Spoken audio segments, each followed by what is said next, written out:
Ayan, magandang umaga po sa ating lahat.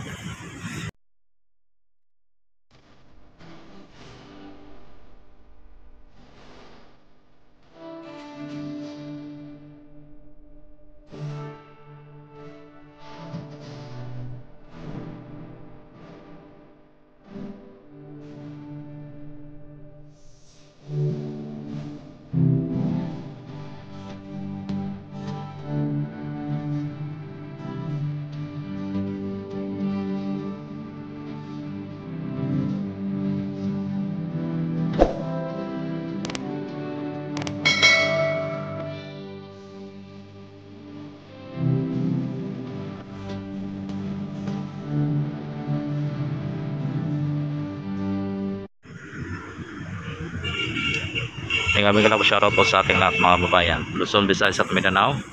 Nandito naman po tayo sa ating Manila Yacht Club upang ibigay sa inyo ng update ang ating CR, no, mga babayan.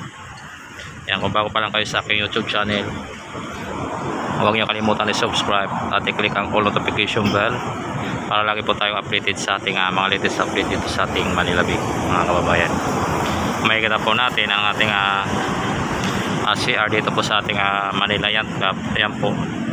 So malapit na po, no, matapos mga babayan. Meron na po sila nakaabang na wiring at nakapinis na yung ating wall, mga babayan, no.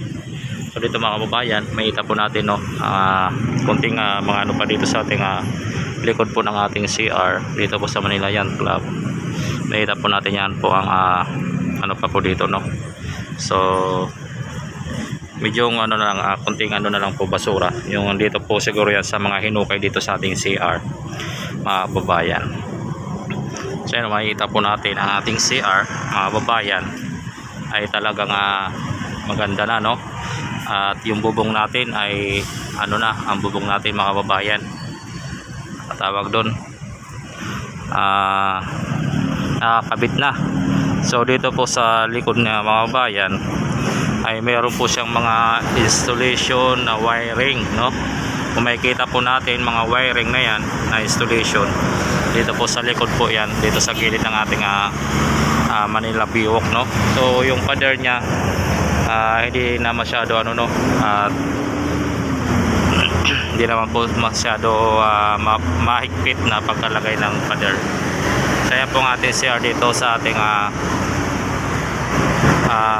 may Manila Yacht Club, mga kababayan. So yan, makikita naman po natin dito po sa ano, yan,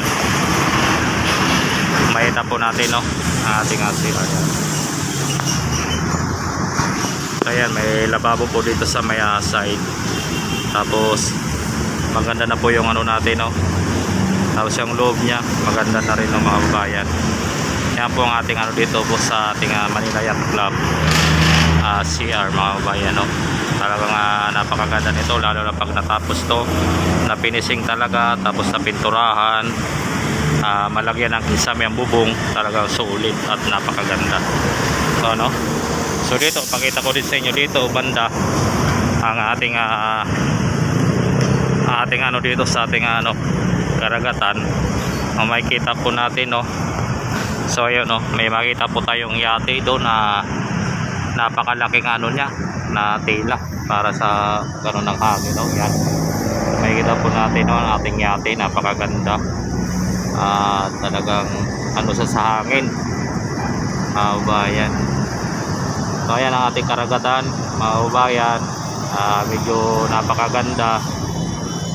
At dito po sa may side dito, mga bayan, meron po tayo dito ano, spaceship. Parang spaceship siya, mga babayan. Kaya papakita ko sa inyo, mga babayan. At napakano nito, mga babayan, tiyan mo. Papakita ko po sa inyo, parang spaceship ang ano niya, pinaka-plato niya sa taas. So, hindi ko alam kung ano to, kung ano ang purpose nito na pinaka-anti ano dito, mga babayan. Yan, makita po natin, no. So ayan, ayan, ayan, no, parang spaceship po, no, ang pinakataas, no, pinaka-plato-plato niya. So ayan, mga bayan, ayan, makita na po natin yung ano natin, no, at banda doon sa may ano Yacht Club natin yon. At malinis, no, makikita naman po natin makikita naman po natin kahit malayo, no, ang mga batuan natin ay talagang malinis na rin, no, mga kababayan. Dahil po sa ating mga DPS, ang ating mga DPS, ando pa rin yung mga DPS natin na iba, nakatambay pa doon sa gilid ng batuhan. At nagaano pa rin po sila ng ating mga basura na sumasampid, no, mabayan. Yan po ang ating update dito sa ating Manila Bay Anti-Love. At ang ating Team A4, makita po natin sila naman po ay namahagi na naman po ng kunting ayuda sa ating mga bata. So yun, makita po natin, no, ayan. So ayan, no. So ayan naman po ating Team A4, dahil bigay sila ng kunting pagkain at aral, salita ng Diyos para mapaano sa kanila ng mga bata kung ano ang mga kabutihan na dapat nilang gawin, no, mga babayan. So ayan po ang ating Manila Bay, no, mga babayan, at talagang napakaganda na. So ang ating kahabaan po ng ating biwok, sidewalk biwok ay malinis na po, no, mga babayan. So kaninang umaga ay talagang napakaraming tao dito dahil po sa rally na sinisigaw nila na ang kanilang manok ay si pambansang kamao na si Manny Pacquiao for president daw, no, mga babayan. So yun nga lang, pagkatapos ng kanilang pag-aabang kay Manny Pacquiao pagdaan, ang kanilang mga bandera at mga plastic bote ay naiiwan po doon sa ating kahabaan po ng Manila Biwok, no, mga babayan. So kanina namin nila idol dito, yung iba pinagpupulot namin at pinagtipon namin sa isang puno para pag ng mga natin, mga estero dito, tulad nung kaya na napadaan yung babae natin na MMD street sweeper, na isabi namin, at yun, naka-impact na yung ng basura sa gilid po ng puno. So ayun, mga babayan. So ayan, mga babayan, yan po ang ating update ngayon sa umaga dito sa ating Manila Bay. Makikita po natin ang aliwalas ng ating Manila Biwok sidewalk na wala na po katao-tao, mga kababayan. Ayan, no, mga babayan, at huwag nyo kalimutan i-subscribe ang ating YouTube channel, Chief Motovlog, mga kababayan. So ayan, no, at tuloy-tuloy po tayo sa ating pagbibigay ng update sa inyo dito po sa ating Manila Bay, sa mga pagsasagawa at pagbabago ng ating Manila Bay, mga babayan, no. So ayan, so hanggang sa muli, ang iyong lingkod, mga babayan. Hanggang dito na lang po ang ating video.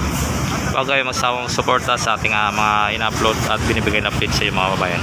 So ayun, hanggang sa muli, ang iyong lingkod, Chief Motovlog, at magandang umaga po sa inyong lahat, at God bless you all, no, mga babayan.